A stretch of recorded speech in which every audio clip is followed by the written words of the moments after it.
on ne se fait pas de soucis. On marche avec le soleil, les cigales dans les oreilles. On a l'heure provençale et l'envie de faire que dalle.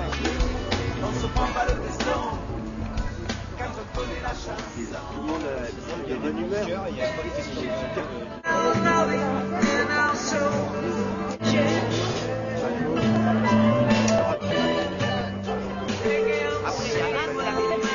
On va tout ça avec Étienne tout à l'heure. Voilà, je vous souhaite une bonne journée et je cède donc le micro à Étienne.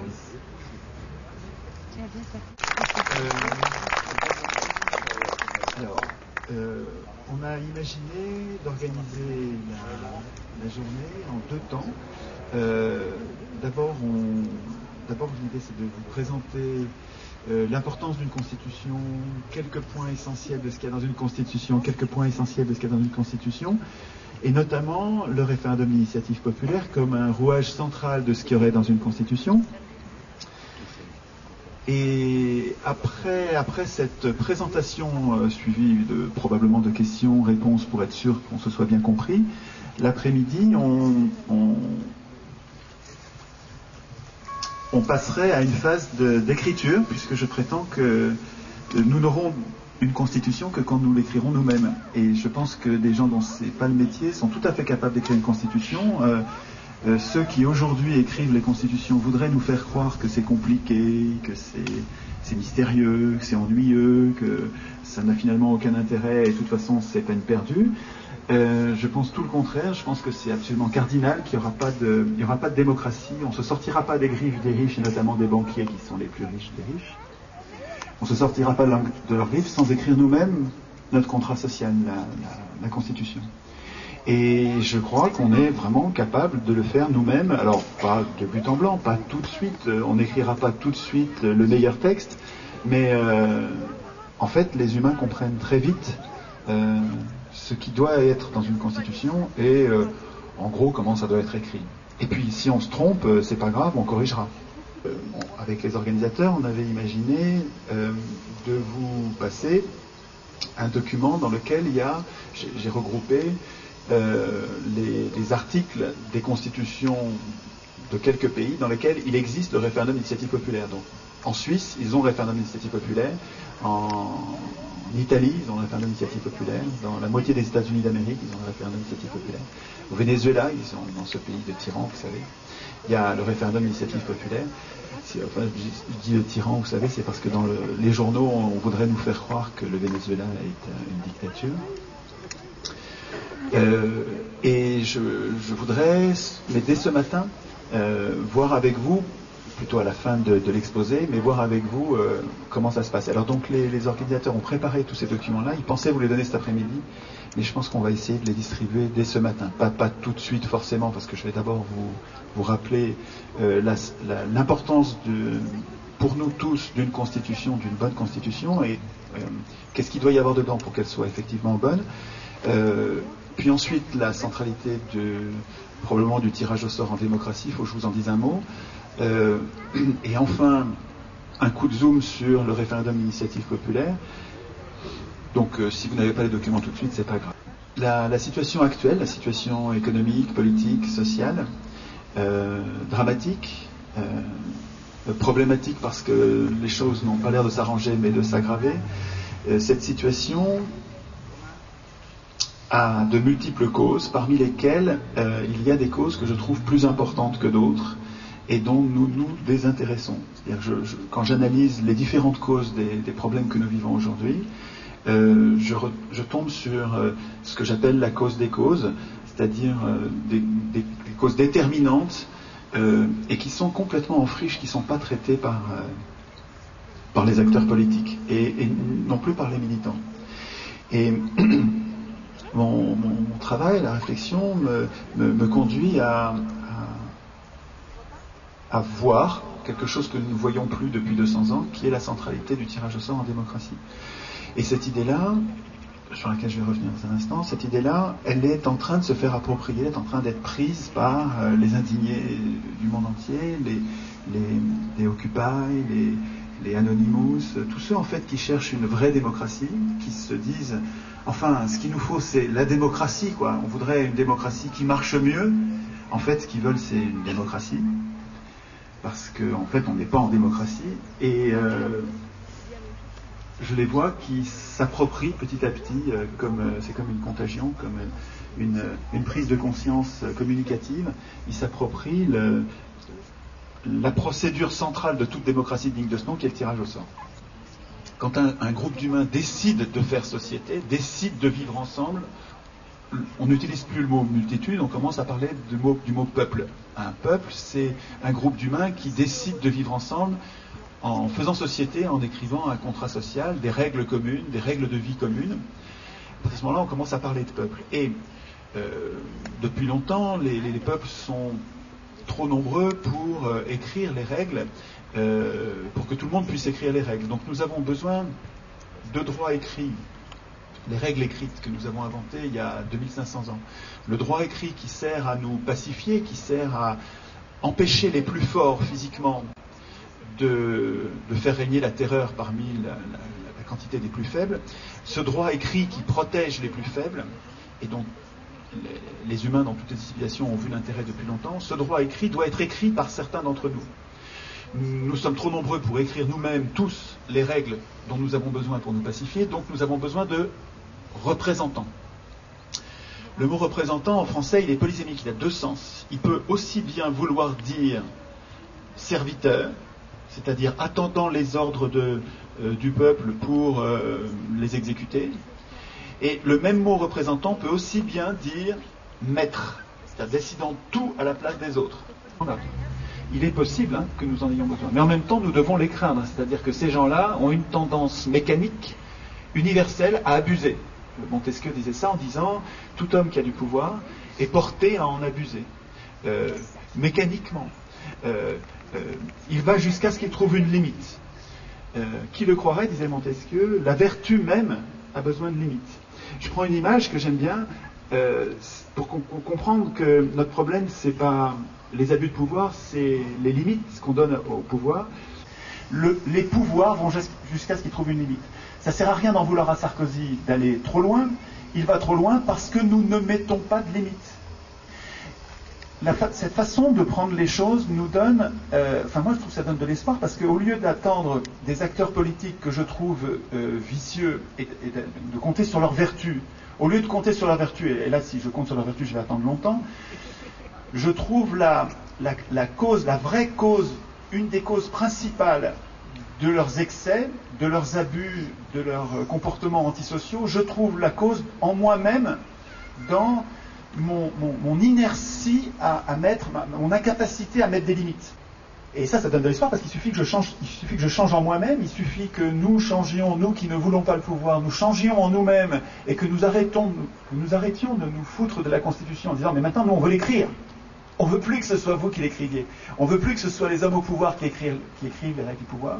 On ne veut plus que ce soit les parlementaires qui écrivent les constitutions. Ça peut tout changer, je crois. Pour nous protéger normalement de ces représentants dont on sait bien qu'ils peuvent abuser, on a mis au-dessus d'eux, il faudrait une troisième main, au-dessus d'eux, on a imaginé de mettre un droit supérieur, le droit du droit, on dit, qui s'appelle la Constitution, qui s'impose aux élus, qui s'impose au gouvernement, qui s'impose à la justice, qui s'impose à la police, qui s'impose aux juges et à tous les pouvoirs, aux médias, aux banques, ce droit supérieur qui s'appelle la Constitution. Il est essentiel que les représentants la craignent. Si les représentants, et c'est le cas où on est aujourd'hui, si les représentants peuvent écrire eux-mêmes ce texte, un enfant comprend qu'ils vont écrire un texte dont ils n'auront rien à craindre, parce qu'ils sont en conflit d'intérêts. Les élus, c'est des gens bien, enfin pas tous, mais bon, je dis pas que ce sont des gens corrompus. En général, je dis pas qu'ils sont malhonnêtes. C'est pas ça du tout que je dis. Je dis qu'ils sont en conflit d'intérêts, c'est-à-dire que ces gens-là, au moment d'écrire la Constitution, c'est les derniers qui devraient l'écrire, parce que eux, ils ont un conflit d'intérêts, c'est-à-dire ils ont un intérêt personnel contraire à l'intérêt général, à l'intérêt du plus grand nombre.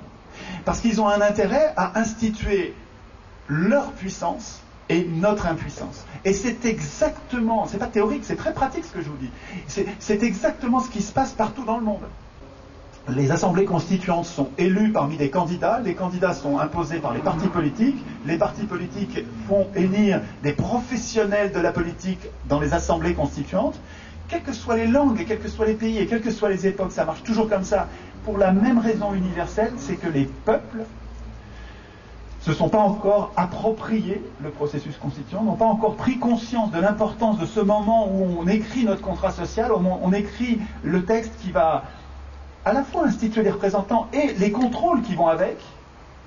Les peuples du monde n'ont pas encore pris conscience de l'importance de ce moment-là. Comme on ne sait pas que c'est important, on n'arrive même pas à vouloir ça encore pour l'instant. Mais à mon avis, dès qu'on le voudra, tout changera. Mais pour l'instant, nous n'arrivons même pas à vouloir, parce qu'on n'a pas compris le lien qu'il y a entre nos problèmes personnels concrets, le chômage, les bas salaires, les mauvais traitements impunis. Tous ces problèmes personnels, à mon avis, à part, bien sûr, on ne va pas tout régler, la maladie, un des problèmes qu'on ne réglera pas avec la Constitution, mais la plupart de nos problèmes économiques et sociaux sont des problèmes d'origine politique qui tiennent à notre indifférence au moment où pourrait être instituée notre puissance et où, bêtement, nous laissons instituer notre impuissance. Donc, je déduis de cette réflexion, dans laquelle peut-être je me trompe et ça m'intéresse que si vous trouvez qu'il y a un endroit où, dans mon raisonnement, il y a une faille, il y a quelque chose qui cloche, tiens, non, là, t'es passé de cette idée à cette idée-là, mais là, c'est pas logique, il manque un truc. Interpellez-moi, s'il vous plaît, si vous trouvez qu'il y a quelque chose qui cloche, parce que je cherche pas du tout à avoir raison, moi je cherche quelque chose qui soit robuste pour nous protéger tous durablement contre les injustices. Mais faisons cette analyse que dans la catastrophe actuelle, catastrophe financière, catastrophe écologique, catastrophe économique bientôt, nous avons les bons diagnostics. Je crois que nous savons très bien pourquoi tout ça est advenu et qu'est-ce qu'il faudrait faire. Et nous savons très bien à qui il faudrait donner un peu d'argent. Au lieu de donner beaucoup d'argent aux banques, on sait très bien qu'il suffirait de donner un peu d'argent, quelques milliards seulement, aux acteurs économiques qui sont en train de s'enfoncer dans la misère. Il suffirait de faire ça pour relancer la machine, alors qu'au lieu de ça, on donne des milliers de milliards aux banques qui n'en ont pas besoin. S'ils en ont besoin, parce que sinon ils sont en faillite crapuleuse, mais qui ne le méritent absolument pas et qui ne le redistribuent pas. Donc, pour qui c'est de l'argent foutu par les fenêtres pour l'intérêt général. Depuis 2008, donc depuis 5 ans, la Fed a créé, pas pour vous, pas pour nous, pour les banques du monde entier, la Fed a créé 16 000 milliards prêtés à taux zéro, 16 000 milliards de dollars. Quand vous voyez que pour quelques centaines de milliards, on met la Grèce à feu et à sang, on leur réduit par 2 leur salaire minimum, leur pension, on les vire de leur maison. En Espagne, on les fout dehors parce qu'ils n'arrivent pas à payer les quelques euros de leur retraite. Et que pendant ce temps, les mêmes banques qui foutent les Espagnols en dehors de chez eux en envoyant la police, 20 quarts de police qui débarquent le matin à 6 heures et qui foutent toute la famille dehors, sur les ordres des banques qui attaquent ceux qui n'arrivent pas à payer les quelques euros de retraite, là, les mêmes banques qui foutent dehors les Américains, les Espagnols, bientôt les Français, on va tous y passer. Les mêmes banques touchent de la reine des banques, qui est la réserve fédérale américaine, qui a la planche à billets à gogo. Les mêmes banques touchent, alors les banques du monde sont en faillite frauduleuse. Les banques du monde sont en faillite crapuleuse. Ces gens-là devraient être en tôle, ruinés. On devrait prendre aux responsables des banques leurs biens, leurs revenus, leurs biens, tous les biens accumulés qui pourraient servir de garantie. Ces gens-là sont en faillite par milliers de milliards. Et au lieu de les jeter en prison comme on jetterait n'importe quel escroc, ces gens-là ont menti. Au lieu de les jeter en prison, on les abreuve de milliers de milliards publics. On n'a pas de problème technique là. On fait mal là en ce moment. Nos acteurs politiques font mal. Ils ils prennent les mauvaises décisions. Les décisions, tout le monde voit que c'est les mauvaises décisions. On n'a pas de problème technique, on a un problème politique. Nos acteurs politiques ne servent pas l'intérêt général, mais servent l'intérêt des banques. Mais c'est une chose de le dire, et c'en est une autre de trouver une solution. C'est-à-dire, il ne suffit pas de dire Hollande est au service, exactement comme Sarkozy, des banques qui l'ont fait élire en achetant les télés, en achetant les journaux, en achetant tous les médias qui permettent de passer à la télé, donc d'être élu. Vous connaissez le parallélisme entre les courbes, qui fait que plus vous passez à la télé, celui qui passe le plus à la télé, cela sera celui qui aura le meilleur score, c'est celui qui sera élu, d'où l'importance stratégique de la télévision, hein. Et vous pouvez vous regrouper, militer, trouver les bons arguments. Celui qui va gagner les élections, c'est celui qui a la télé et qui fait passer son poulain. Mais tout ça n'est possible, j'insiste, que parce que nous, vous, individuellement, chacun d'entre vous, vous n'avez pas encore donné son importance au moment où on écrit ou pas notre puissance. Le processus constituant, le moment où on écrit notre contrat social, le moment où on écrit voilà comment ça va se passer, voilà comment on va désigner nos représentants, voilà comment on va contrôler nos représentants, voilà comment, quand on n'est pas content, on pourra reprendre la main sur nos représentants de notre propre initiative populaire. Tant que nous n'écrivons pas nous-mêmes notre constitution, nous n'aurons pas de constitution. Le texte que nous avons aujourd'hui qui s'appelle Constitution n'est pas une constitution. J'ai découvert ça, moi, en 2005, comme vous, hein, souvent, on est la même bande.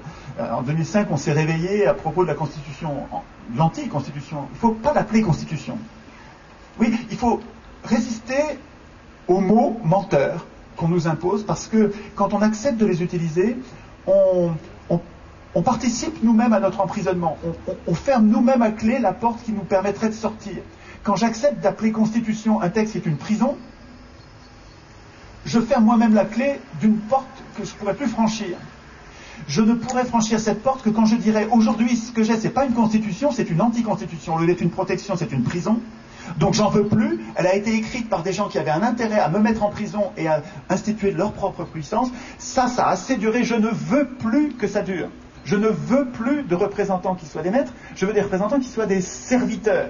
Donc jamais les maîtres n'écriront eux-mêmes les règles qui feront d'eux des serviteurs. Jamais, ça n'arrivera pas. Ça ne sert à rien d'attendre de nos élus qu'ils écrivent une bonne constitution. Ça n'arrivera pas. Vous pouvez, même celui que vous aimez et en qui vous faites confiance et que vous êtes prêt à élire. Oui, je dis pas, quand je dis que c'est pas aux hommes au pouvoir d'écrire les règles du pouvoir, je dis pas qu'ils sont tous pourris. Je dis qu'un homme au pouvoir est incapable d'écrire une bonne constitution. C'est pas à eux de l'écrire. Mais c'est pas eux qui vont renoncer à l'écrire. C'est à nous qui ne voulons pas faire de politique, nous qui ne cherchons pas à avoir le pouvoir, de comprendre que quand même, il faut en faire un petit peu de politique au moment du processus constituant pour s'occuper de l'écriture de la Constitution.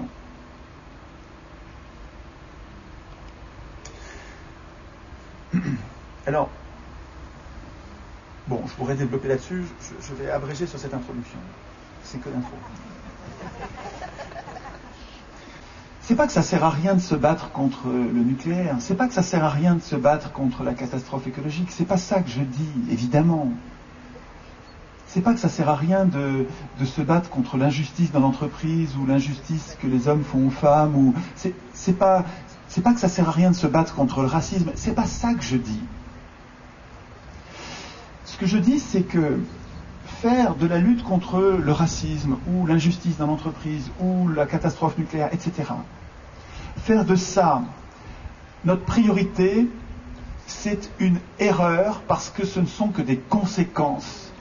Que ce serait beaucoup plus malin de s'en prendre aux causes, et la cause de la perduration, du fait que perdurent ces injustices sociales, la cause, c'est notre impuissance politique. C'est l'impuissance politique de ceux qui résistent, les whistleblowers, les donneurs d'alerte, ceux qui deviennent les meilleurs connaisseurs sur le dossier des gaz de schiste, ceux qui deviennent les meilleurs connaisseurs, auraient tout ce qu'il faut pour nous protéger, tous protéger le corps social, s'ils avaient une puissance politique.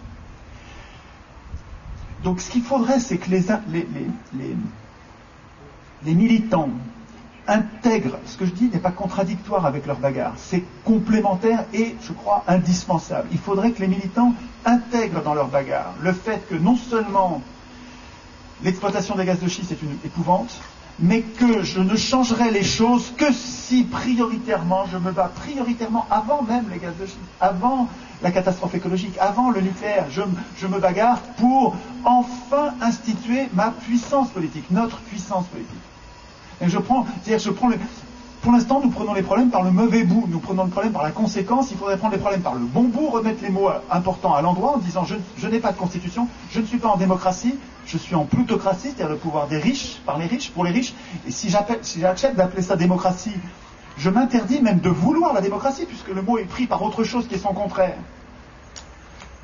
Donc je mets les mots à l'endroit, je remets les mots importants à l'endroit, je ne suis pas citoyen, je suis électeur. Je ne vote pas. Si j'étais citoyen, je voterais moi-même mes lois. C'est pas ça. Je suis électeur. Je vote pour mes maîtres qui vont voter mes lois. Mais ça, c'est pas la démocratie. Donc c'est pas. Je ne suis pas citoyen. Je suis juste un électeur. Ce qu'on me demande de défendre comme l'alpha et l'oméga de ma liberté, c'est-à-dire le suffrage universel, ça n'est pas un suffrage universel. Choisir des maîtres. Appeler suffrage universel la désignation de maître, c'est une escroquerie politique. Bon, pour ceux qui ne sont pas au courant, c'est une erreur, mais pour ceux qui le savent, ils savent très bien, c'est une escroquerie. Et donc quand on remet tous les mots à l'endroit, on s'aperçoit que ce qu'on veut, ça devient clair et ça devient surtout possible. C'est-à-dire que c'était impossible tant que j'avais les mots à l'envers. Vous savez, dans 1984, il y a Orwell qui décrivait une caractéristique de Big Brother, donc du chef totalitaire qui voudrait tout décider à la place des autres, une caractéristique qui est de mettre à l'envers les mots importants. Donc il appelle ça la novlangue. Et c'est très important, la novlangue. C'est très très très important. Je veux dire, c'est absolument... Regardez-nous, regardez les militants qui disent quand même en démocratie, on devrait arrêter d'appeler ça démocratie. Nous avons besoin de la démocratie, et si on accepte d'appeler notre régime une démocratie, on est dans une glu, on est dans une espèce de poids qui nous empêche de réfléchir, qui nous empêche de vouloir ce qui va nous sortir du pétrin. Donc c'est très court, on va juste lancer un truc. En fait, il faut que cette idée, on se l'approprie. Il ne faut pas que ce soit l'idée de choix, ça on s'en fout. Il faut absolument que vous n'ayez pas... Il faudrait que vous n'ayez plus besoin, évidemment, vous n'ayez plus besoin ni de moi ni d'un autre. Il faut que vous vous appropriez cette idée. Si cette idée est bonne, il faut que chacun d'entre nous la fasse sienne et la défende et que ça devienne contagieux. C'est-à-dire qu'on se passe le mot entre nous, on n'attend rien des journalistes et leur télé, ok, ils passeront pas ça à la télé, d'accord, on a compris qu'ils feront silence là-dessus, et même qu'ils nous traiteront de populistes, de démagogues, de fascistes, d'antisémites, je ne sais pas ce qu'ils vont inventer qu'on ait des menteurs, des usurpateurs, des gourous, je ne sais pas ce qu'ils vont inventer, ils vont nous calomnier, ils vont dire mais ça fait rien. On sait que l'idée est bonne, on ne défend pas l'idée d'un bonhomme, on défend une idée. On va empêcher les professionnels de la politique d'écrire la prochaine constitution, le prochain contrat social. On veut que ce soit n'importe qui. Mais monsieur, vous n'y êtes pas, enfin, ils vont être incompétents. Oui, on veut, précisément, on veut qu'ils soient incompétents, parce qu'on sait que cette incompétence, ça ne va pas durer. Il suffit d'une semaine, il suffit de quelques heures même pour comprendre que dans une constitution, il faut séparer les pouvoirs. Il faut la reddition des comptes, il faut des mandats courts, non renouvelables, il faut l'initiative populaire. Ça tient, il n'y a pas besoin de deux mains pour les principes. N'importe qui les comprend. Depuis Aristote, tous ceux qui ont fait de la politique, ils tombent sur les mêmes principes. Quand vous allez réfléchir, vous allez tomber sur les mêmes principes. On n'a même pas besoin de vous dire et penser au référendum d'initiative populaire, vous allez y penser, même si vous n'y connaissez rien.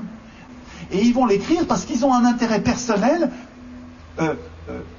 convergent avec l'intérêt général, parce que dès qu'ils ne seront plus dans l'Assemblée constituante, ils vont devenir comme tout le monde. Et donc ils vont écrire les règles nécessaires pour tout le monde. Les Tunisiens se sont révoltés, ont chassé le tyran, et ils ont fabriqué, ils ont remis en place les mêmes règles de leur impuissance politique, comme tout le monde depuis 200 ans, mais parce qu'ils n'avaient pas réfléchi avant. Je suggère que nous y réfléchissions avant. Ça ne sert à rien même de trop discuter sur ce qui sera écrit dans la Constitution, parce que c'est surtout ce qu'il faut que nous soyons capables de défendre, c'est la qualité du processus constituant. Le fait que parmi ceux qui vont écrire la prochaine constitution, il n'y ait plus de conflit d'intérêts. C'est ça qu'il faudrait être capable de défendre. Si cet après-midi, nous essayons d'écrire avec un papier, un crayon, nous essayons d'écrire un ou plusieurs articles. Alors, il faut du temps quand même, donc si on a 2 heures cet après-midi, il ne faut pas 2 heures pour écrire, et puis pour se dire ensemble qu'est-ce qu'on a écrit, donc partager, et puis faire une synthèse, on va avoir 3/4 d'heure pour écrire. Pour écrire vraiment, on va avoir 3/4 d'heure, 3/4 d'heure, 1 heure pour écrire, et puis ensuite encore une demi-heure pour mettre en commun, et pour mettre en synthèse, discuter. Donc, il ne faut pas qu'on se dise on va écrire toute une constitution, il faut qu'on en prenne un morceau. Un morceau, alors on pourrait dire, on prend un morceau très simple, mais on pourrait dire aussi, c'est ça qu'on a décidé pour l'instant, mais si vous voulez faire autre chose, vous pouvez recommencer après en écrivant d'autres. Hein. Là, on lance un moteur, et après ça, si ça a marché, le moteur il continue à tourner, et puis on fait autre chose. Hein. Mais on pouvait aussi plutôt que prendre quelque chose de simple, prendre quelque chose qui est très très important. Et c'est ce que je vous propose de faire avec le référendum d'initiative populaire. Je pense que dans une assemblée dans laquelle il n'y aura pas moi ou un équivalent, il y aura quand même des gens qui auront un peu réfléchi à la question et qui vont faire monter le niveau. C'est-à-dire que quand on se met ensemble pour réfléchir, on se hisse les uns les autres et notre niveau monte. Et dans les expériences de tirage au sort, d'assemblée tirée au sort qu'on voit partout, par-delà le monde, à travers le monde, il y a toujours le spectacle d'un groupe qui est incompétent au début et qui devient incroyablement compétent à force de discuter, et d'échanger, de lire et des controverses. Le référendum, c'est une question posée au peuple, auquel le peuple va répondre directement.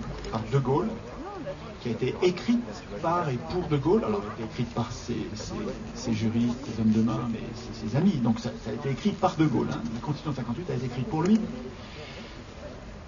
Cette Constitution, dans son article 11, porte le référendum à l'initiative du prince, c'est-à-dire que c'est le président de la République qui peut poser la question de son choix à son peuple. Alors ça, c'est très dangereux. De mon point de vue, ça devrait être interdit. Au lieu d'être la seule possibilité, ça devrait être celle qui est absolument interdite, parce que c'est celle qui permet à un démagogue. Je ne pense pas que De Gaulle était un démagogue, mais je pense que les suivants l'étaient. Un démagogue, c'est-à-dire un voleur de pouvoir, quelqu'un qui est prêt à mentir pour avoir le pouvoir. Ça permet à un démagogue de poser des questions auxquelles on ne peut répondre que par oui. Ce qui fait du référendum un plébiscite, c'est-à-dire une vague d'adhésion populaire sur laquelle le tyran s'appuie ensuite pour faire régresser les libertés. La plupart de mes copains de gauche redoutent le référendum en me disant « Étienne, le référendum, c'est un outil césariste. » Ils ont raison quand le référendum est à l'initiative du prince. Ils ont tort quand c'est un référendum d'initiative populaire. Nos élus, qui ne sont pas à notre service, qui sont au service des plus riches, qui sont par exemple AXA Bank, qui regardent le marché des retraites comme un centre de profit gigantesque, et qui donc aspire à détruire le système public des retraites pour en faire un système privé qui va faire sa fortune. Nos représentants, l'année dernière et les années précédentes, ont détruit ce système, sont en train, alors c'est pas fini, mais ils font ça progressivement, mais c'est en train. Nous n'avons aucun moyen de résister. Rien. Dans notre Constitution, il n'y a rien. Je vous mets au défi de me donner un moyen de résister. On peut descendre dans la rue avec des casseroles, ils s'en tapent totalement. Ok. Pendant ce temps, les Suisses, les parlementaires suisses, qui sont des amateurs, gagnent 600 € par mois, donc ces gens-là doivent travailler. Les Suisses tiennent à ce que leurs parlementaires ne soient pas des professionnels et soient des gens comme eux qui leur ressemblent. C'est un détail. Les parlementaires suisses, quand même, ont eux aussi dégradé les conditions de retraite des Suisses. Ils ont passé une loi inique contre l'intérêt général. Dans les semaines qui ont suivi, qu'est-ce qu'ont fait les Suisses? Ils ont fait une initiative, donc un référendum d'initiative populaire, et ils ont dit cette loi, il n'en est pas question. Et ils ont voté l'abrogation, le croiriez-vous, le peuple en Suisse est capable d'abroger lui-même de sa propre initiative les lois de ses représentants qu'il trouve iniques. Donc le début, c'est l'article 11 qui parle du référendum en France. L'article 11 dit le prince, donc le président de la République, peut déclencher le référendum sur tel et tel et tel et tel sujet. Et puis il y a un alinéa qui est ajouté, qui est celui-ci. Un référendum portant sur un objet mentionné au premier alinéa, donc c'est le même que... Donc, ce dont il va être question, c'est du même type de référendum qu'à l'initiative du prince, mais ça va être à l'initiative populaire, soi-disant, vous allez voir. Un référendum portant sur un objet mentionné au premier alinéa peut être organisé à l'initiative d'un cinquième des membres du Parlement. Je vous jure, c'est vrai. Je veux dire, c'est vrai, c'est la Constitution française. C'est-à-dire que ce qu'ils appellent un référendum d'initiative populaire, c'est un référendum d'initiative parlementaire. C'est à l'initiative d'un cinquième des membres du Parlement, des députés. Ils sont 570. Ouais, ok, c'est un cinquième de ces gens-là peuvent déclencher un référendum. Mais ce n'est pas un référendum d'initiative populaire, c'est un référendum d'initiative parlementaire. Et alors, ce qu'il y a derrière, c'est virgule, soutenu par un dixième des électeurs inscrits sur les listes électorales. Mais c'est pas eux qui ont l'initiative, eux ils soutiennent. Ils nous prennent pour des billes, vraiment. Mais on est des billes. On est trop gentils, quoi. Hein. Dans ce que vous allez avoir à réfléchir cet après-midi, quand vous allez prendre un crayon en disant, à l'initiative 2, c'est vous qui allez écrire. À l'initiative 2, vous allez écrire un chiffre. Vous allez dire combien.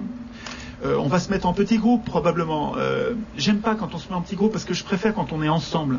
Mais là, quand même, pour discuter, on est mieux à... Et vous allez voir qu'on arrive tous à la même chose. C'est ça qui est intéressant. C'est plus ou moins...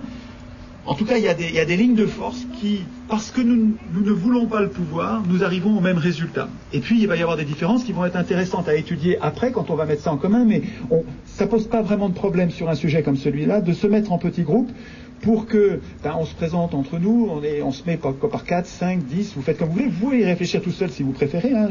Moi j'ai pas d'a priori là-dessus, on fera les groupes comme on veut, ça peut être en tirant au sort d'ailleurs, hein. Peu importe finalement les gens avec qui on va être. Si vous préférez être avec des gens que vous connaissez, mettez-vous avec des gens que vous connaissez, mais vous verrez les gens que vous ne connaissez pas sont des gens géniaux. Je dis souvent, les étrangers sont des amis que je ne connais pas. Il suffit que je les rencontre pour que je m'aperçoive que c'était des gens super que je ne connaissais pas encore. Donc vous allez voir, laissez le sort former les groupes, vous verrez qu'il y a plein de gens géniaux que vous ne connaissez pas encore.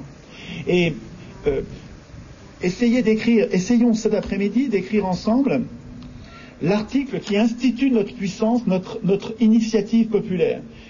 Vous pouvez mettre des garde-fous si vous voulez. Ça va être intéressant de voir la discussion sur les garde-fous. Parce qu'on est nombreux, il y en a nombreux parmi nous qui ont peur que le peuple prenne des mauvaises décisions et se trompe. Comme si les élus ne se trompaient pas. Et ayant peur de ça, ils veulent mettre des garde-fous en disant ils vont nous rétablir la peine de mort, ils vont nous... C'est quoi la peur fréquente aussi ? Ils vont interdire les minarets, ou je sais plus. Certains parmi nous ont peur que le peuple, enfin souverain, prenne de mauvaises décisions. Il y aura une discussion qui, à mon avis, sera intéressante dans la synthèse pour savoir qui je suis pour décider que le peuple, il est souverain, mais moi, je sais que là-dessus, il ne faut pas qu'il soit souverain.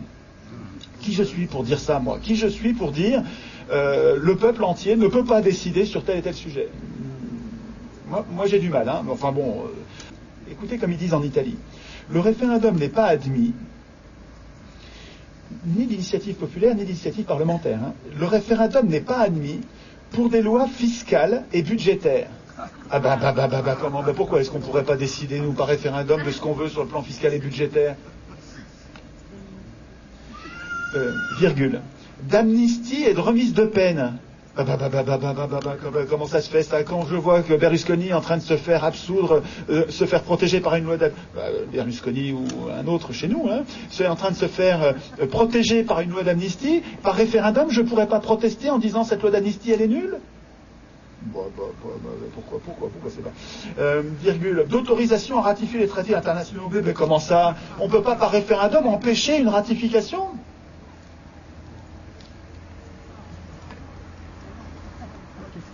C'est en Italie, ça.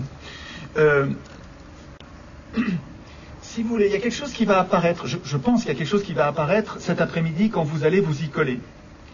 vous allez voir que après avoir lu les articles de quelques constitutions, la vôtre, la France, l'article 11, celui de l'Italie, l'article 75,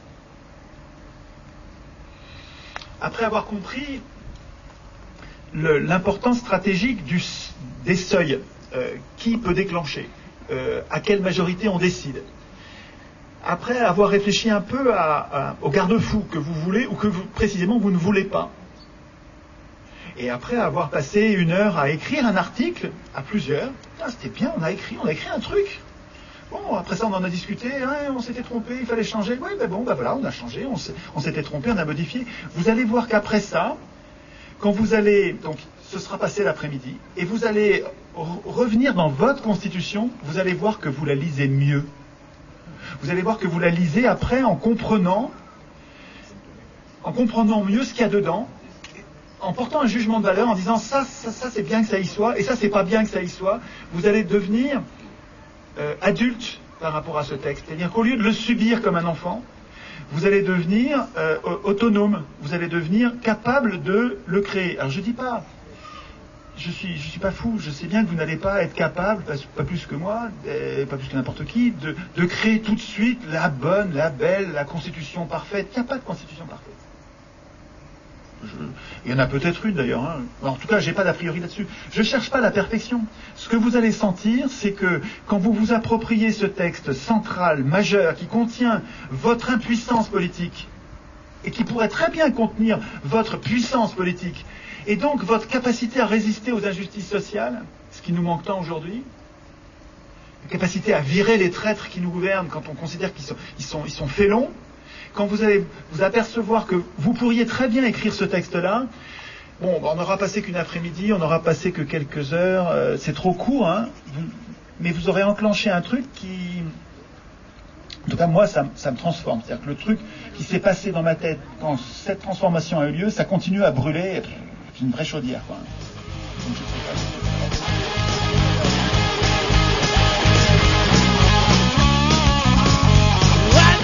Sing the Hannah coming, baby, because you look so fine that I really want to make you mine. Say you look so fine that I really want to make you mine. Fall back, cheeks, come on and get your cheeks. With your face like that, you don't need a money, do you, honey? Big black dress, long brown hair, kiss you sleep with that, get back there. I can see you want with me. 'Cause what you good is so sweet. You gotta whip it in like a boomerang. I let you repeat. Give me all your loving, all your working goodness too. Give me all the loving, all right up.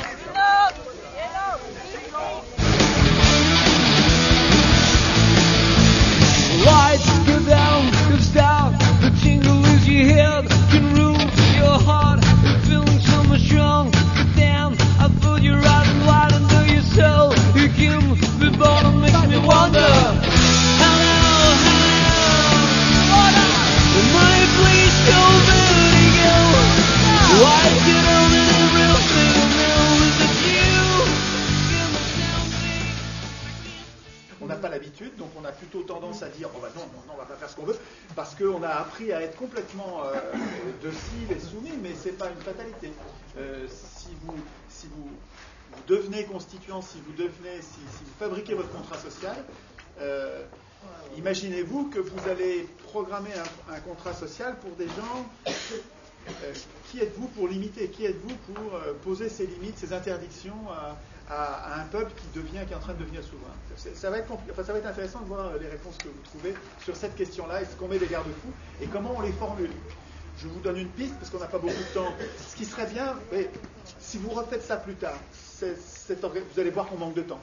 Donc j'espère que vous allez avoir l'impression que ce serait bien de recommencer en se donnant un peu plus de temps.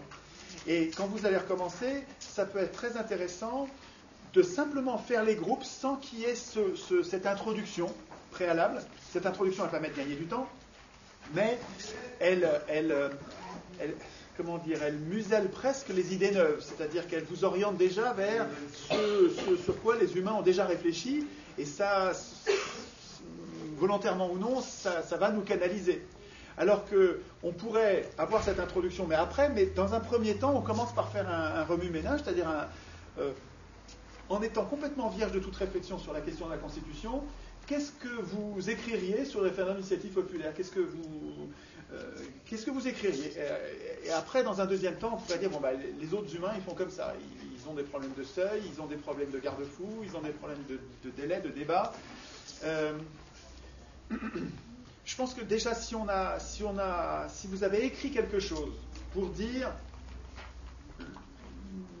la République française, donc ça, mais dans le vrai sens, hein, la démocratie française reconnaît aux citoyens un droit de référendum d'initiative populaire. 2 points.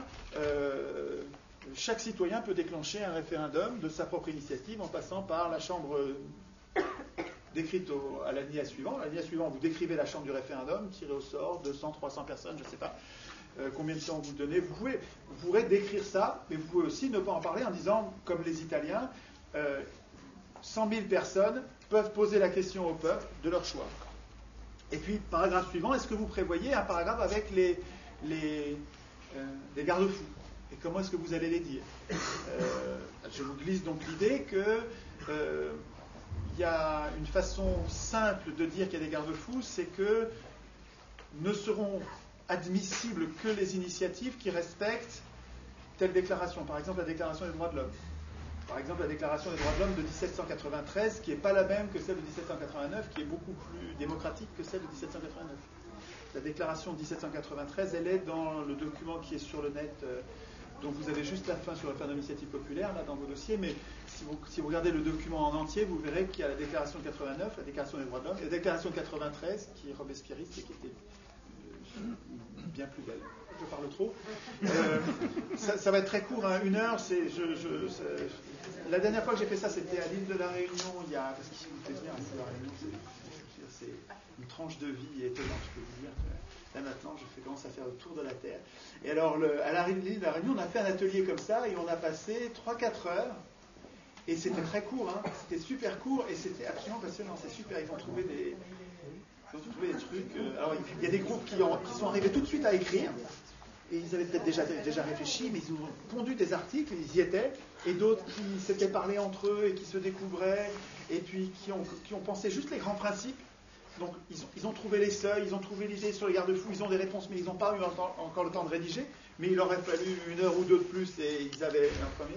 Mais c'est pas grave si vous n'arrivez pas à rédiger tout de suite. Il faut choisir un chiffre.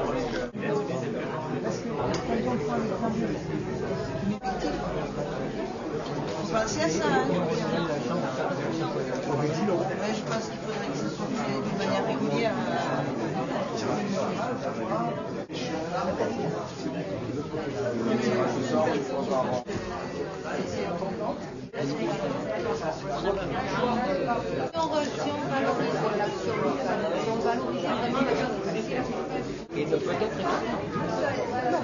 Et ne peut-être être plus même, surtout que l'idée de toute personne trafique, pour l'appeler c'est quoi l'union soviétique, on a trouvé des référendums. Oui, mais ils n'ont pas la reconnaissance. Ils n'ont pas la reconnaissance. Ou alors il faut reprendre personne. Si, tout à fait. Voilà. Et qu'on vit quelque Personne nationale, d'accord, avec 2%. Là, la question de répartition. Ils ont tous fait 500 000 à la question que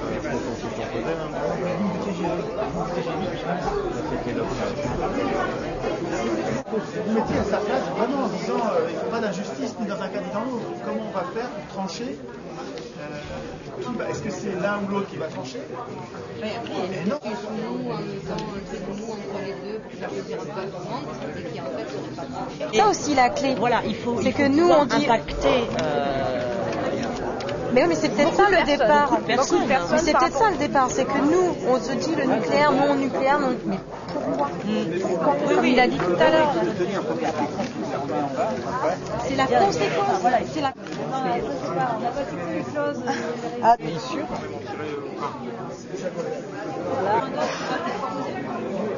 Une initiative, une idée. Oui, bien sûr. Donc il y a le déclenchement et ensuite il y a la validation, oui ou non, par la chambre.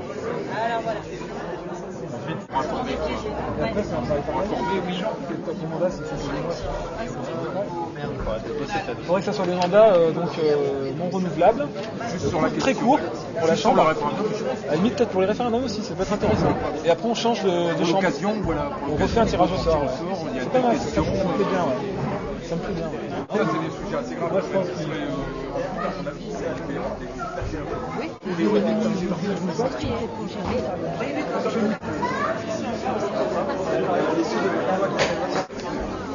On va avec lui pour des codages.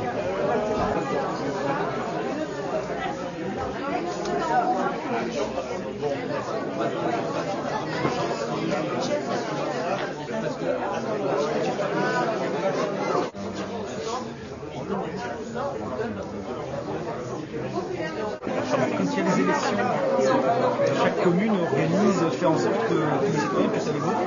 Voilà. C'est la même chose. C'est pas la chambre. Cette obligation, elle est en amont. Elle est justifiée car ça a été pris sur son idée, un pourcentage de la population qui ne peut pas. Mais on n'en parle plus à ce moment-là.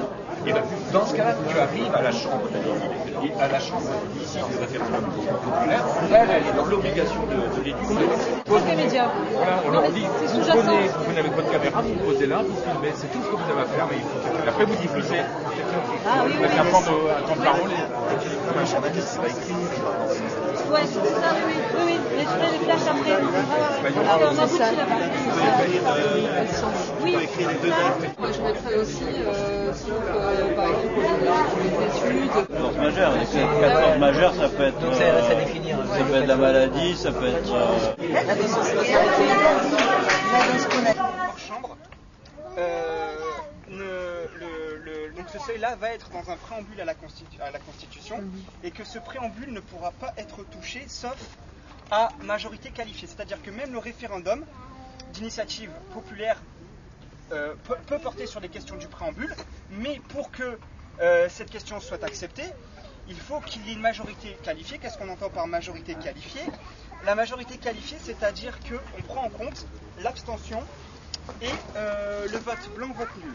C'est-à-dire qu'il faut vraiment que abstention plus vote blanc, vote nul, il faut qu'il y ait plus de 50% de la population qui soit d'accord pour modifier quelque chose qui soit dans ce préambule-là. Et ça c'est important parce que à la fois toute question peut être posée, mais à la fois on ne peut pas dire si on arrive à mettre ce système-là. Etienne,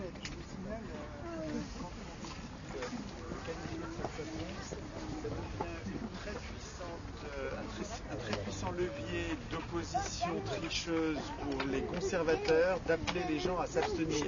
Ouais, c'est ça le problème, l'abstention. S'abstenir pour mettre comme un veto au projet au pluriel. Peut-être qu'il faudra réfléchir à la façon de qualifier autrement. Il y a des exemples de résistance à une pression populaire par l'abstention dans ces conditions-là. Cette façon de qualifier une prise de décision peut être dévoyée par les conservateurs en appelant les gens à s'abstenir, ce qui est leur tendance naturelle souvent. Il faut savoir c'est que le préambule, donc ce serait encore une fois, donc c'est la constitution qui serait faite par une assemblée constituante tirée au sort, et que c'est censé déjà y avoir déjà un bon premier tri. Et le problème c'est que si on peut modifier le préambule à n'importe comment, si demain on arrive un jour à mettre en place ce système-là, et qu'il y a un référendum qui passe, qui dise on va revenir à la monarchie, qu'il n'y a que 4 personnes qui vont voter, il suffirait que sur les 4, il n'y ait que 3 personnes qui aillent voter oui pour la monarchie, et puis c'est bon, ce système-là, on a fait tout ça pour rien. Donc, ok, je pense que ça peut être une opposition, mais en même temps, il faut qu'il y ait... il faut réfléchir à l'équilibre. Ouais, voilà, parce que je pense que si c'est juste... si on peut modifier le préambule, qui est quand même l'essence, à partir de 50%, mais de personnes qui sont déplacées, c'est le problème de la qui sont déplacées. Ouais. Du moment où le vote blanc est considéré comme un suffrage exprimé, on peut partir du principe que c'est obligatoire d'aller voter. Mais il faut que ce soit un suffrage exprimé, c'est-à-dire qu'il y a oui, non, vote blanc. Donc je prends l'exemple Sarko, Hollande, blanc. Sarko fait 20, Hollande fait 20. Le blanc fait 60, c'est le blanc qui gagne. Donc on rechange tout et on repart. On peut imaginer ce système-là aussi. Après, on n'est pas allé jusque-là, on est resté là-dessus. Mais c'est quelque chose qui peut, à la limite, ce serait peut-être même mieux. À voir. Je continue si vous voulez bien. Alors il faudrait trouver un système pour éviter la redondance des questions posées, c'est-à-dire on pose une question pour ou contre la monarchie, elle est posée, le peuple répond non, il ne faut pas qu'elle soit reposée tous les mois, c'est bon, on a répondu une fois non, donc ça faudrait trouver un système, alors on n'a pas trouvé encore le chiffre, la méthode, etc. Mais il faudrait y réfléchir. Mais en même temps, à chaque fois qu'on prévoit un filtre, il faut prévoir l'autorité qui va appliquer le filtre, et cette autorité, on lui donne un pouvoir énorme, il faut comprendre ça. Hein, donc, pourquoi pas une assemblée constituante la chambre du référendum, une chambre tirée au sort, voilà. Mais moi je parlais vraiment de la...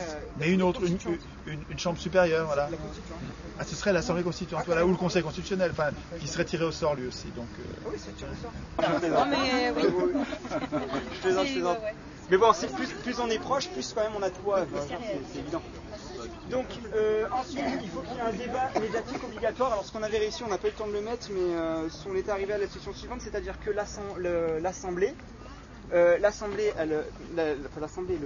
la chambre tirée au sort reçoit les questions, et elle dit cette question oui non on la pose, il va falloir tant de temps pour le débat médiatique.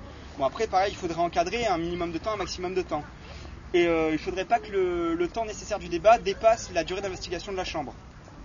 Voilà, donc si la chambre elle est là pour 6 mois, il ne faut pas que le débat il dure 1 an. Donc à définir aussi, de pas aller... On a plein d'idées mais on n'est pas allé au bout. Et oui, publicité obligatoire de toutes les questions posées. Il faut que le peuple sache tout. Voilà. Et de toutes les opinions, exactement. C'est obligatoire. Et, comment dire, le nom de toutes les personnes qui sont dans les assemblées, etc. Parce qu'on a entendu, on a eu des idées comme quoi ça devrait être anonyme les personnes de la chambre ou quoi. Non, il ne faut pas que ce soit anonyme. Surtout pas. Il n'y a pas dans les sociétés secrètes, il faut que tout soit marqué, tout soit écrit, qu'on sache tout. Voilà. C'est pas le débat sujet, ça pourrait être un changement. Bravo.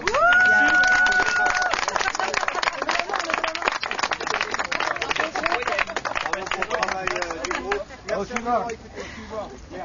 Merci d'avoir participé. Heureusement qu'on est en train de d'air là, parce que... Ouais, il faut leur faire mettre dessous. Moi je vais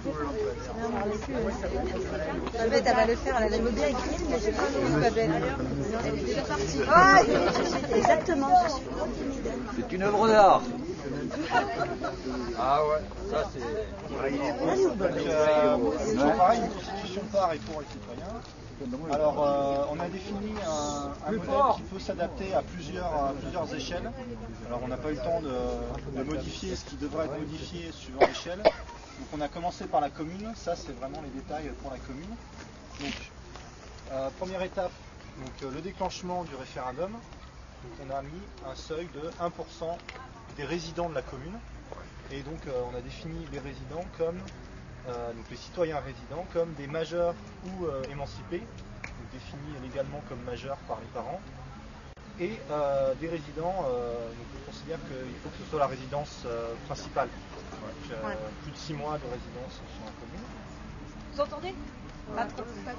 Okay. Et nous, ensuite, donc l'étape suivante, chambre du référendum, donc c'est celle qui est tirée au sort pour filtrer les questions. Et donc nous on a défini un système de valeurs en fait.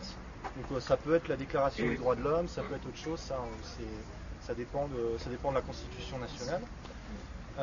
Donc elle filtre les questions. Donc si la question est anticonstitutionnelle, si elle va contre les valeurs qui ont été définies, elle est filtrée, elle est refusée. Ensuite, deuxième rôle, cette chambre classe les questions par ordre de priorité. Donc, ça permet d'affronter le problème d'un grand nombre de référendums. S'il y a vraiment trop de propositions, c'est à elle de décider. Alors elle peut se baser sur le nombre de personnes qui ont déclenché ou sur ses propres choix pour décider quels référendums vont être prioritaires. Et ensuite, elle fixe les délais pour le débat. Donc chaque question a besoin d'un temps de réflexion différent. Donc voilà, c'est à elle de fixer ça. Et donc sa désignation est suivant le mode du tirage au sort. Alors on a longtemps débattu et on s'est dit on a fini par décider d'un tirage au sort total, donc sans base de volontariat. Ça permet d'impliquer des gens qui n'étaient pas forcément intéressés et peut-être de les former à la citoyenneté. Donc, il y a ce côté positif. Le côté un peu dangereux, c'est de désigner des gens qui n'ont pas envie et qui vont refuser. Et il va falloir refaire un tirage au sort. Donc voilà, il y a du pour et du contre. On a fixé ça. Voilà.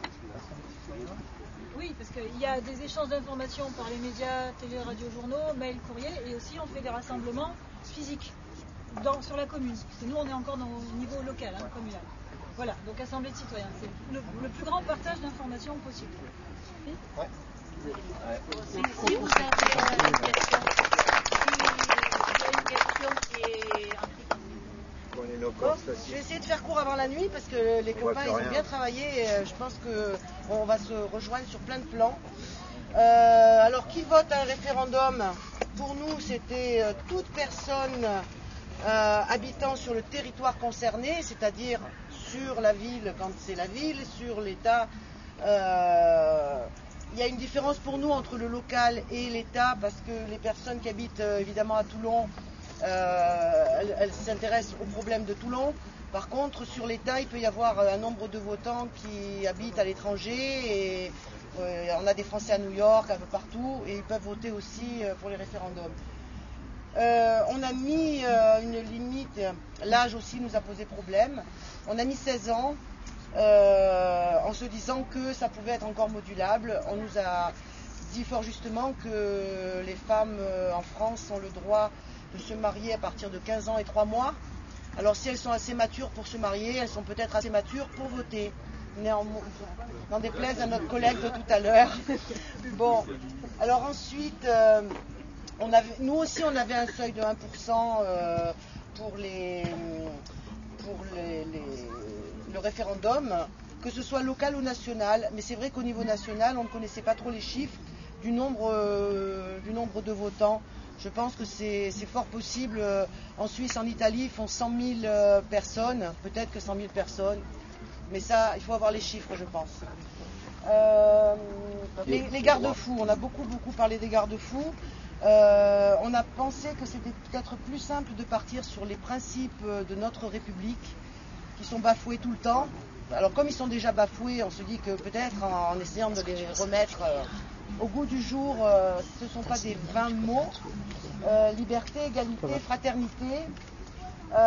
Et on a barré dignité, parce qu'on a beaucoup parlé de dignité, mais en fait on a mis à la place respect de la personne humaine, pour le rajouter à ces 3 principes essentiels.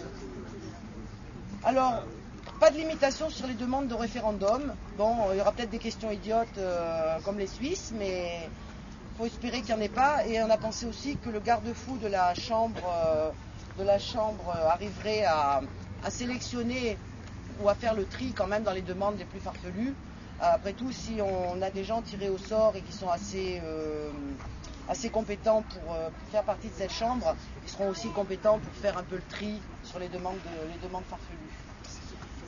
Délai de réflexion avant le vote, on a fait comme nos collègues précédents, le hasard, 6 mois minimum, 1 an maximum, parce qu'il faut informer la population. Et on sait que dans les médias, il faut quand même le temps, que ça soit répété, que les gens comprennent avant de voter là-dessus. J'aurais bien gardé le panneau de mes amis précédents parce que vraiment il était formidable j'avais fait un petit dessin mais c'était très difficile à reproduire. On n'avait plus de place pour le reproduire. En fait, ce qu'ils ont fait ici là, à partir de leur chambre, nous on l'avait un petit peu aussi évoqué, et de ne jamais avoir d'instance verticale mais tout en horizontale. C'est-à-dire que pour nous, c'est pareil, il doit y avoir une chambre de référendum pour la ville qui, elle, aura en charge plusieurs référendums, mais elle doit pouvoir avoir des commissions, elle, en dessous. Pour nous, ça représentait une commission pour chaque référendum. Avoir des personnes aussi tirées au sort qui s'occupent de chaque référendum d'une façon indépendante, pour qu'il n'y ait pas tout un travail autour de plusieurs référendums pour une seule chambre. Voilà, on n'a pas réussi à aller plus loin, on n'avait plus le temps. Voilà.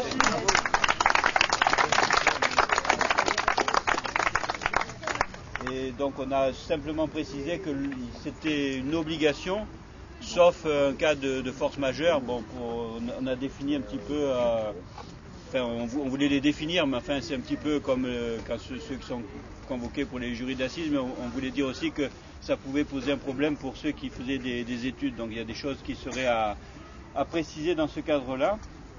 La durée, c'est une durée bien évidemment limitée, donc on a mis un cadre entre 6 mois et 1 an, et qui était, on a dit, non renouvelable dans la foulée, c'est-à-dire que si quelqu'un était tiré au sort,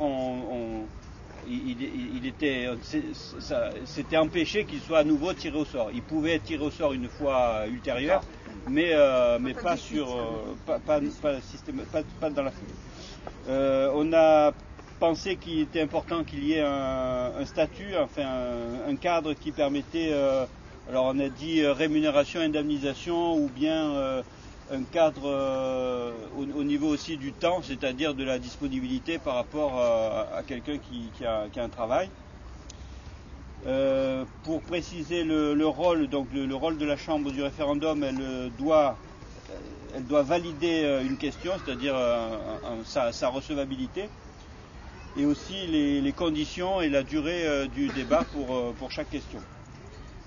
Et enfin, on a réfléchi qu'on préférait une démarche consensuelle, c'est-à-dire qu'on n'était pas favorable à une majorité de 50 plus 1, c'est-à-dire qu'on souhaitait qu'une majorité s'effectue, par exemple, sur un accord qui fasse au moins 60%. Voilà. Bon, après, notre réflexion, faute de temps, s'est arrêtée là.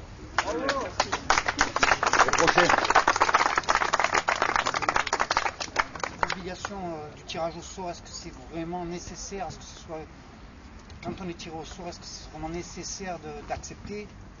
Ou est-ce que... la liberté de refuser. Voilà, est-ce qu'on a la liberté de refuser? Ça, c'était un vrai problème aussi. C'est un vrai problème. Sinon, les problèmes que vous avez abordés, voilà, on en a parlé, on n'a pas pu tout écrire parce que... 10%, c'est pas beaucoup. Non, c'était 1% en fait. Ah d'accord, ok. C'était 1% aussi qu'on avait dit. Non renouvelable, bien entendu. Et pareil dans le sens commun, c'est-à-dire, c'est pour le sens commun, on peut s'appuyer bien sûr sur la Déclaration des droits de l'homme. Mais... à voir. Moi, je pense que déjà, pour le sens commun, après, bien sûr, interdiction d'enrichissement personnel, avec sanction éventuelle s'il y a quelqu'un qui s'amuse à nous gruger comme ça se fait régulièrement actuellement. Donc voilà, le débat doit continuer quoi, pour moi et pour les autres aussi d'ailleurs. Oh, tu vas.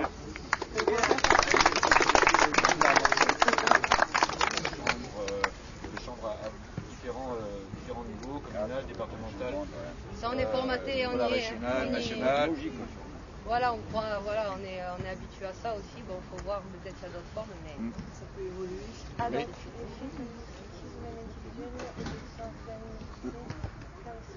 voilà ce qu'on a dit. Délai de réflexion, voilà, et de décision, c'est long, mais on l'a pas défini. Un délai de réflexion, voilà, on l'a pas défini. Hein, on a dit à peu près 6 mois, mais sans avoir trop. En fait, on n'a pas réussi, ce qui était quand même le plus important, c'est qu'on n'a pas réussi. Un groupe a parlé un petit peu comme fonctionnent les indignés, à savoir sur le consensus, et nous, on n'y est pas arrivé. Ouais. Mais en tous les cas, le consensus est un élément aussi important à l'intérieur de la Chambre, par exemple. Le consensus et non pas la majorité du Chinois. Oui, voilà.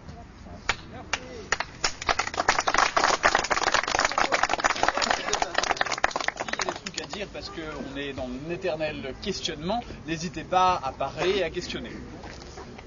Quentin, 1% des citoyens d'une localité, d'une région ou de la nation peut déclencher un référendum d'initiative populaire par une question locale, régionale ou nationale, respectivement. Avez-vous compris? Oui. N'ayez pas honte de dire non. Chambre de référendum. Donc il existe une chambre par échelon, et dont les membres sont désignés par tirage au sort et renouvelés tous les 3 petits points. On ne sait pas encore. On s'est dit, si on commence à s'investir trop, on risque d'être totalitaire. C'est-à-dire on va être là, on est juste 6 à réfléchir un peu trop. C'est peut-être des questions, on pourrait définir quelque chose qui ensuite pourrait être redéfini par référendum. Bon, ça c'est une autre question. Concernant, juste je tiens à le dire parce que ça a été un truc qui a été soulevé chez nous, tirage au sort. Alors certains pensent tirage au sort, oui, d'autres tirage au sort obligatoire. Donc qui dit obligatoire, c'est avec sanction. On a écrit juste tirage au sort, mais l'idée est quand même toujours là. Je tenais à le dire, par respect. Chaque chambre décide de la recevabilité de toute question qui lui est soumise en fonction de l'échelon concerné et peut renvoyer la question à l'échelon supérieur ou inférieur. C'est-à-dire, si on considère qu'il y a une question qui arrive au niveau d'une localité, Toulon, et qu'on considère que la question dépasse le cadre de la ville, toucherait plus à la région, eh bien on va monter ça à la... Niveau régional. Exactement, à l'échelon supérieur. Et c'est comme ça qu'on peut finalement arriver à une question qui remonte au national. Ok ? Mais la recevabilité n'est pas sur le fait que la question est idiote ou pas. Ça, ça ne nous a pas préoccupés. Au niveau de l'importance. Par du principe, à partir du moment où 1% de la population présente le projet, c'est quand même il est porté. C'est pas à nous de décider s'il est recevable ou pas. Simplement de décider à quel échelon il peut être débattu. La Chambre décide de son niveau, de la durée des débats, suivant le sujet. Pareil, on ne s'est pas trop mouillé, j'avoue. Non, c'est vrai. Chaque chambre est garante de l'information et de l'organisation des débats. Et réflexion justement sur l'organisation des débats. Est-ce que... On s'est dit qu'il en avait besoin d'une institution. C'est-à-dire que, bien sûr, il y a des gens qui vont être pour une idée ou contre une idée. Il va avoir des assemblées citoyennes, il va avoir peut-être même des manifestations et tout. Mais on a besoin d'un cadre, une sorte de RSA, justement. RSA ? Non, c'est pas ça. Le CSA, c'en a un autre. Il y a trop de sigles. Le CSA qui va arriver et qui va dire, bon écoutez les gars, on a quand même besoin d'un minimum pour parler. Et je sais pas ce qu'il a dit, PS. Je m'incite à réfléchir sur mon avenir. Voilà. N'hésitez pas à vous joindre à cette réflexion. Merci.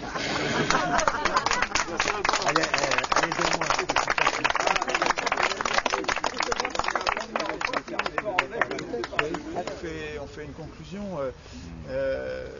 Ça pourrait être l'un d'entre vous qui fait une conclusion aussi, parce que, comme je disais tout à l'heure, il faudrait arriver à détacher cette idée. Si on veut une constitution, il faut qu'on l'écrive nous-mêmes. Il faudrait arriver à la détacher d'un bonhomme. Donc ça pourrait être... c'est peut-être un peu tôt, mais idéalement, il faudrait que rapidement, chacun d'entre vous puisse devenir le porte-parole, le défenseur, en cas de besoin de l'idée. Je trouve que les ateliers, c'est pas le premier que je fais sur la question, et je trouve que ça se passe de mieux en mieux. C'est de plus en plus studieux, consciencieux, sérieux, et puis ça dure, on reste là longtemps, on est encore là tard, c'est de moins en moins gadget, et en fait, alors ce coup-ci, je ne sais pas si vous avez remarqué, mais on avait particulièrement pas de temps, pas assez, mais avec un poil plus de temps, je serais passé parmi vous pour demander, il faut écrire un article, donc il faut écrire un paragraphe. Et c'est vrai que c'est plus commode quand on est un groupe de rester sur les grands principes, les grandes lignes, on arrive plus facilement à tomber sur un accord. Mais ce qu'il faudrait arriver à faire, c'est peut-être la prochaine fois, c'est arriver à vraiment... Parce qu'ils vont nous renvoyer dans les dents en disant « Ouais, vous êtes gentil, vous prétendez que vous êtes capable d'écrire, mais vous n'êtes même pas cap ». Et il faudrait qu'on puisse leur montrer que si, on est cap. Vous allez voir, on va les écrire, vos articles. Et que ça ne nous fait pas peur du tout, c'est pas du tout compliqué. Là où vous en êtes, il n'y a plus qu'à écrire quelques phrases et vous les avez. Le dernier panneau, il est rédigé. Il est rédigé et pas mal rédigé du tout. Moi, ce que j'observe surtout, c'est qu'entre les conférences et les ateliers, il y a quelque chose qui se passe dans les ateliers qui manque aux conférences. C'est que normalement, là, vous devriez pas seulement avoir compris, mais vous devriez avoir déclenché quelque chose en devenant acteur, déclencher quelque chose qui a des chances de durer plus longtemps, de mécanique qui peut continuer à marcher même quand on va se séparer dans vos têtes. Normalement, alors je me trompe peut-être, hein, peut-être que j'espère tellement, j'y crois et je me dis ça va marcher, peut-être que je me trompe, c'est vous qui allez nous montrer quoi, si ça marche ou pas. Mais si vous décidez de continuer, de refaire dans 1 mois la même chose, ou dans 2 mois, et puis on en prendrait un autre, ou bien celui-là on l'approfondirait, et on dirait que ce coup-ci on écrit, et entre-temps peut-être vous auriez pris le temps d'essayer de rédiger pour voir si vous y arrivez, et à ce moment-là, cette deuxième réunion, ce serait de confronter ce qu'on a écrit chacun de notre côté, parce que c'est peut-être plus facile d'écrire seul après, pour écrire vraiment les phrases, mais c'est du boulot après de lire les phrases de 3, 4, 5, 6 personnes, pour voir qu'est-ce qui est bien, qu'est-ce qui n'est pas bien. C'est du boulot de confronter les articles, mais ça pourrait être l'étape suivante si vous voulez. Et si vous le faites, je reviendrai volontiers, si je ne suis pas à péter au schnock. Donc voilà, je trouve que ça se passe formidablement bien. Je trouve que c'était super toute la journée. Attendez, avant d'applaudir Étienne, après vous allez partir. Donc, merci à ceux qui l'ont organisé, c'était super. Ce à quoi on a pensé, c'est ce travail en atelier participatif, essayer de le remonter d'une façon cyclique. Alors tous les 2 mois, tous les 3 mois, c'est à décider ensemble. Alors donc on a demandé à Alain qui nous a prêté la salle s'il était d'accord, donc il faut qu'on lui fasse un petit projet. Et on a pensé à appeler ça un café citoyen. Pourquoi pas. Et donc Étienne a donné son accord, il a dit que de temps en temps il pourrait revenir. Oui. Et donc nous on travaillerait séparément, puis après on viendrait mettre en commun comme on a fait là.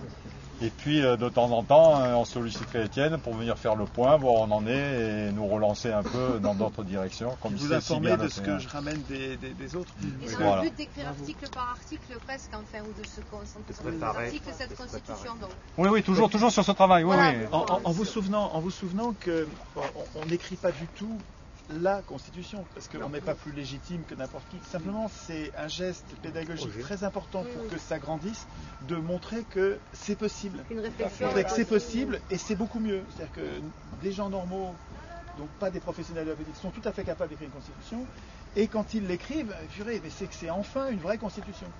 Et l'idée, c'est d'arriver à montrer vraiment que c'est possible. Et donc après ça aidera, j'imagine, les indécis, ceux qui ne croient pas, ceux qui disent non, vous dites que vous êtes capable, mais c'est compliqué une constitution. Mais non, regarde, on y arrive. On se fabrique l'objet qui va nous servir à ce que finalement ça devienne en grandeur nature. On se fabrique du pouvoir. Voilà, et on se prépare à l'exercer, quoi. On se prépare à l'exercer. Allez, Michel, allez, 1, 2.